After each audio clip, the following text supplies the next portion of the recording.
Next story on the list. We have a new gameplay trailer for the Blair Witch. And I'm going to open this up. This is just over on YouTube. And let me pause it before it gets started. I have not watched this. I had it pulled up and I watched like 2 seconds of it before I dropped it in the show notes. And I was like, wait a minute.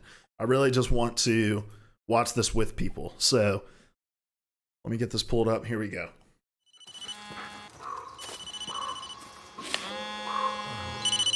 Hey, it's, Doggo. I didn't think you'd call. Yeah, well, how's the search going? This is That dog no better longer not just a die. missing person case, Jess. You don't sound like yourself. You okay? No, it's nothing. I'm really afraid that we're going to have to I Am Legend that dog at some point. Spoiler alerts for I Am Legend. Just talk to me, please. So as a You main heard the mechanic, legend, sending your right? dog to investigate About for the you when witch? you're too scared? Because I am down with that. Alice, you sure you're doing Appreciate the fine? kind words, by the way. If that dog dies, I won't play it. Jess, I swear, there's something really messed up going I feel on. like you can pet the dog at least. Calm down. What did you see? It's hard to explain. Memories? Bad memories. What the hell?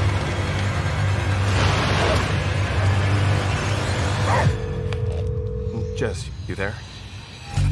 I think I'm starting to lose it. Oh, spooky voices in your head. Jess? Jess! The sound design on this trailer is awesome. Listening to this in my headphones. So I don't know how I feel about this game yet.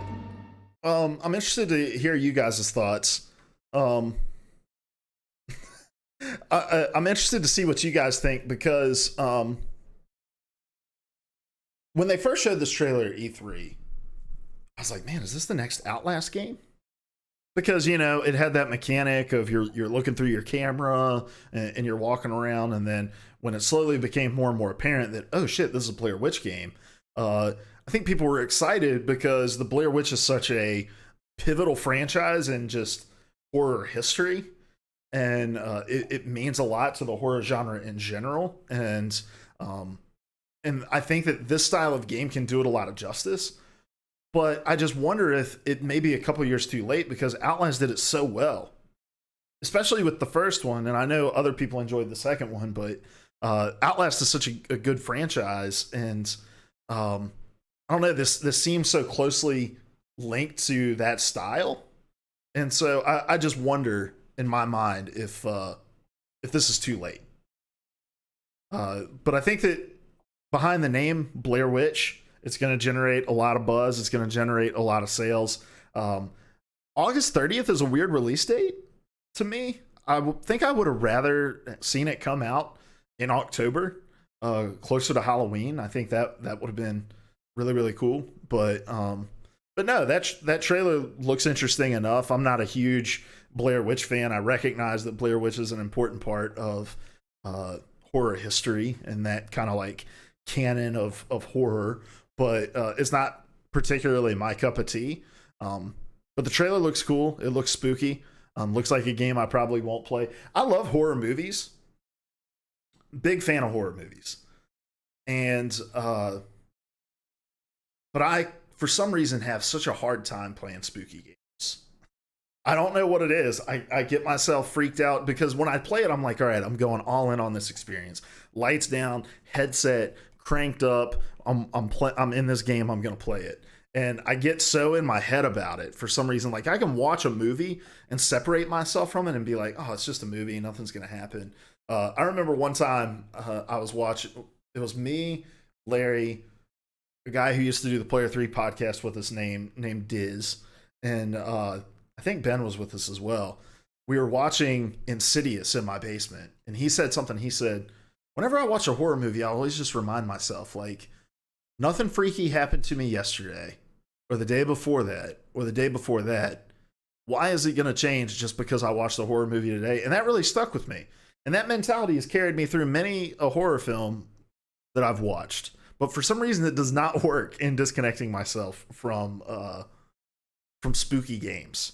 The sense is, I think a lot of scary games now just come down to jump scares. Outlast did do a great job as far as making you feel immersed in the situation, though, but a lot of games lack that, I feel like. That's a big thing in all of horror, I think, too, Descent. I completely agree with you. The best horror to me is horror of atmosphere. That's why I think Insidious was so good in the first movie up until like the last 10 minutes, right? Where most scary movies spiral out of control. But they create this tension. They create a great environment for you to kind of unravel a mystery within, and it's the tension of the mystery that brings the fear. That's why PT was so good, because it not only had the mystery of the game itself, but it had the mystery of the release behind it. And, you know, it released during a Gamescom. It was immediately available for download. Nobody really knew what it was. Everybody was racing to finish it, to figure out what it was. And so there was this like sense of mystery around the release itself that added to it. The sense as like Layers of Fear was great. It wasn't just some uncomfortable experience. The story was good. The scares weren't just jump scares. But Layers of Fear 2 kind of fell off that and went down to jump scares and just being uncomfortable. And I think that's really any horror franchise that we've seen go into multiple releases. And I'm not talking about just games. Like I mentioned Insidious already. Insidious 1, probably one of the scariest movies to ever release, in my opinion. Some of the best atmospheric horror. Had some good jump scares in it, but the jump scares were made possible by the tension that it created throughout the entire movie. But then you get into the sequels of Insidious, and it had to rely more and more on kind of cheap tricks. And so I totally agree with you, Descent. And so if this game can do a really good job of creating a tension in the atmosphere and really playing on that idea of exploration and uncovering the mystery and not just rely on cheap jump scares, I think it can be really successful. But trailer looks cool, and I'll at least watch people playing it. I'm not bold enough to think that I'll spend money on it and actually play it.